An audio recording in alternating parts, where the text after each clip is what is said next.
Trouvant cette vidéo très intéressante, je vais coller mon commentaire à la fin, partager surtout au maximum. J'ai dit bien partager. À la fin, je colle mon commentaire, on se retrouve. Est-ce que vous prenez tout ce que vous dites? Vous prenez la téléphonie mobile aujourd'hui. Qui était présenté comme l'un des plus pauvres au monde, c'était l'avant-dernier. Non, on l'a, Gilles, on l'a appauvri. Je vous ai dit et redit ça ici que si vous êtes une colonie française et que la nature vous a abondamment doté, vous êtes condamné à devenir le plus pauvre. Est-ce que tu comprends? Et j'ai toujours donné les exemples avec les colonies anglaises. Tous les Émirats du Golfe, là, tu sais quoi, c'était des colonies anglaises. Tu prends Brunei, hein, le petit État perdu quelque part sur l'île de Bornéo. C'est des colonies, mais elles sont richissimes. Les Anglais leur ont laissé leur richesse, ils sont partis. Et ils ont tout ce qu'ils veulent. Mais si c'était les Français, ces pays seraient encore dans la mendicité en train d'attendre l'aide au développement, c'est-à-dire l'aide à l'abrutissement mental. C'est ça le problème. Le Niger, comment un pays qui a tout ce que nous avons dit, qui a d'abord le fleuve Niger seul, peut passer pour le pays le plus pauvre. Vous vous éclairez grâce au Niger, eux ils sont dans l'obscurité et vous dites qu'ils sont pauvres. Et maintenant, quand ils disent, nous aussi on veut éclairer, on dit sentiment anti-français. Il n'y a pas un seul Français logique qui croit qu'un Africain est anti-français juste parce qu'il réclame un droit élémentaire comme de l'eau, comme de l'électricité, comme la santé. Aucun Français honnête ne le pense. Les histoires d'anti-français, c'est la mauvaise communication de Macron et ses faux diplomates, puisqu'il a dissous le corps des vrais diplomates pour mettre des choses de la soldatesque comme diplomates, les faux diplomates et ses communicants. Quand tu prends les gens comme Serge Daniel, comme tu l'appelles comment, l'autre là. L'alter ego de Serge Daniel. Nasr. Quand tu prends des gens comme ça, comme communicants, c'est eux, anti-français, parce qu'on veut l'électricité, on est anti-français. On veut notre or, on est anti-français. On veut notre uranium, on est anti-français. C'est des communications complètement perverties au cerveau malaxé, dissous, liquéfié. C'est eux qui foutent la France dans le bordel. Sinon, les Français savent que les Africains aussi ont droit au minimum pour vivre et aucun Français normal ne peut te traiter d'anti-français parce que tu réclames un minimum pour ta vie et pour ta survie. D'accord, on va laisser Didier conclure. Il était en train de dire que les chaînes de valeur différentes absolument. sont tenues. Mais cela me rappelle l'initiative 3N sous le président Issoufou Mahamadou. L'initiative 3N, c'était une initiative qui est dénommée 3N, ça signifie simplement les Nigériens nourrissent les Nigériens. C'est vraiment un programme qui avait été élaboré pour permettre au Niger d'atteindre l'autosuffisance alimentaire. C'était vraiment, à la base, une idée vraiment fantastique et formidable. Mais ce qui s'est passé par la suite, c'est qu'on a remarqué qu'il y avait plus... L'initiative s'était juste transformée vers la fin en une initiative pour capter, n'est-ce pas, les ressources auprès des institutions internationales. Mais sur le terrain, ça ne s'est pas traduit en effet concret. Ce qui marque la différence de la grande irrigation avec toutes les autres initiatives qui ont été essayées au Niger, c'est vraiment l'impact que ça a généré, c'est vraiment le fait que ça a permis aujourd'hui de réduire de manière drastique les coûts sur le marché. Ça, c'est quand même un fait. Donc, pour revenir à ce que je disais, vous allez au Niger aujourd'hui, vous allez remarquer que tout ce qui, en tout cas les produits de première nécessité, les produits de base, sont également transformés aujourd'hui. Vous avez des usines de transformation. Il y a beaucoup de choses. Je n'ai pas encore fait un travail pour voir quelle est la position aujourd'hui du Niger en matière de transformation, en matière d'augmentation des chaînes de valeur. Donc, c'est vraiment des points positifs que nous pouvons mettre à l'actif du bilan du général. Alors, comment les entreprises, le secteur privé nigérien s'adaptent à cette nouvelle orientation économique marquée par la souveraineté, la rupture avec les partenaires traditionnels d'avant? Répondez-nous, vous avez la possibilité de contribuer à la richesse de cette émission. Je vous rappelle le contact plus 228 96 08 43 43 pour nous écrire. Je vais relayer vos contributions dans la seconde partie.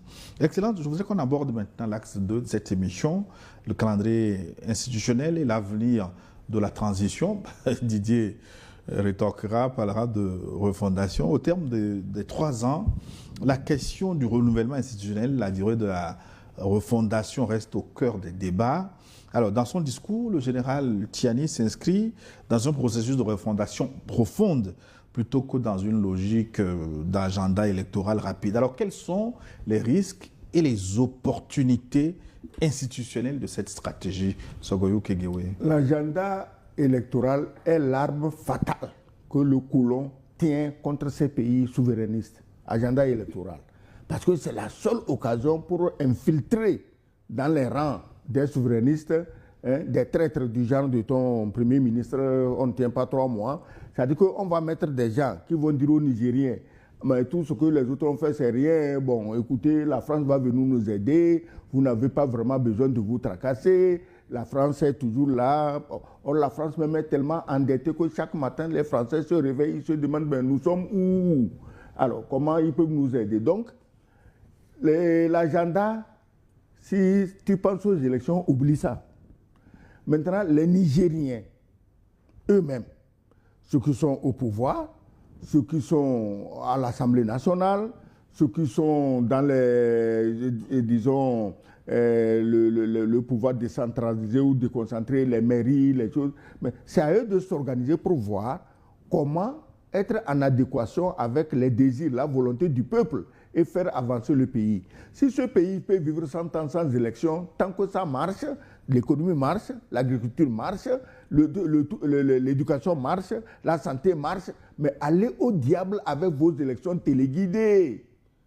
Qu'on en finisse avec ce mythe. Mais il y a des gens qui sont élus, soi-disant élus chez eux. Aujourd'hui, on demande leur cote de popularité 14%, 5%. Tu crois qu'au Niger, si on fait un sondage, le général Tiani a 5% ou 14%? Non. Je ne l'ai pas fait, mais il a au moins 15% de cote de popularité. Tu ne vois pas que non-élus, 15% de cote de popularité plutôt qu'une mystification électorale avec 14% de cote de popularité. Donc, qu'on laisse les gens vraiment, qu'on leur laisse l'esprit tranquille. Eux-mêmes, ils connaissent... Pendant combien de temps? Pardon? Pendant combien de temps? Mais est-ce que tu es maître du temps? C'est toi le maître des horloges? Mais c'est à eux de définir le temps qu'il leur faut, parce qu'ils se fixent des objectifs. Si le général Tiani parle au bout de 3 ans, mais il a des objectifs. Il n'a pas dit, bon, 3 ans, on a réussi, c'est bon, on va maintenant faire la danse comme les Africains aiment le faire. Il n'a pas dit ça. Ils ont des objectifs.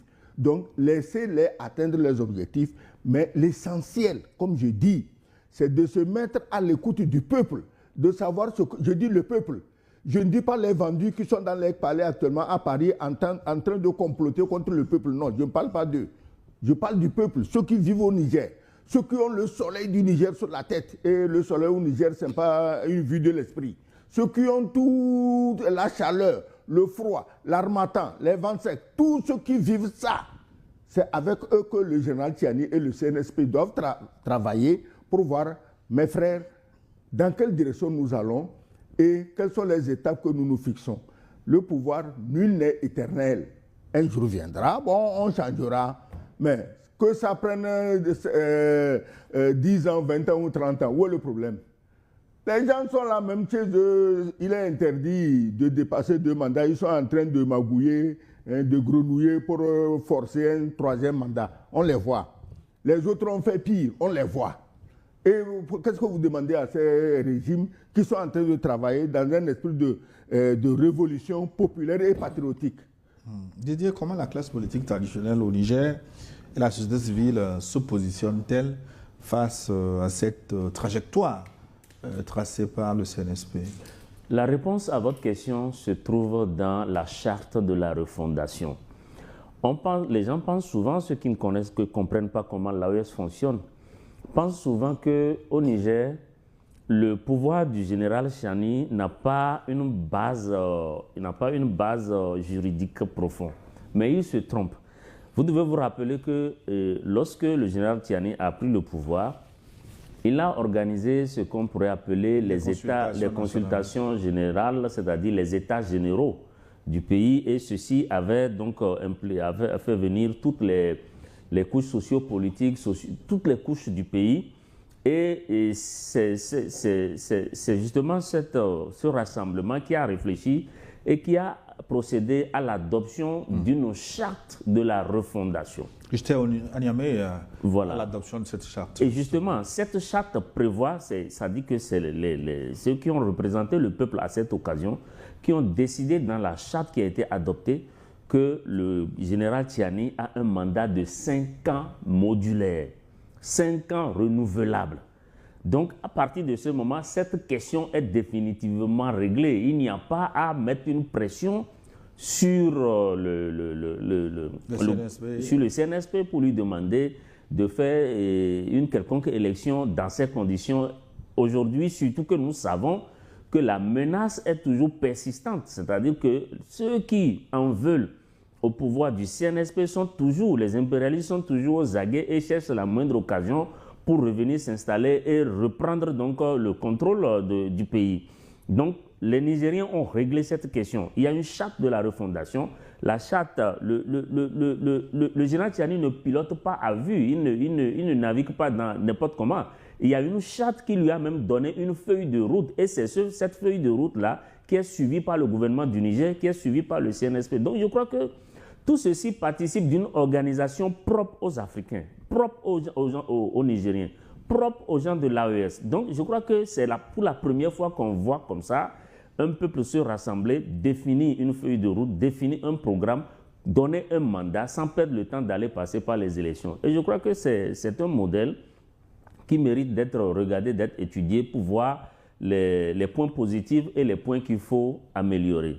Donc, je crois que cette question est définitivement réglée. Pour ce qui concerne la classe politique et la société civile, si vous observez bien le paysage médiatique du Niger, vous allez constater que la société civile nigérienne a pris conscience et soutient pleinement les actions du président Tiani. Ça ne veut pas dire qu'il n'y a pas de critique. Non, la société civile nigérienne critique, mais ce sont des critiques qui sont vraiment des critiques contributives, des critiques qui apportent justement des idées nouvelles pour permettre d'améliorer le type de gouvernance. Pour ce qui concerne les hommes politiques, je crois qu'aujourd'hui, vous savez que tous les partis politiques ont été dissous et les acteurs sont invités à participer pleinement, à soutenir donc la refondation tout simplement.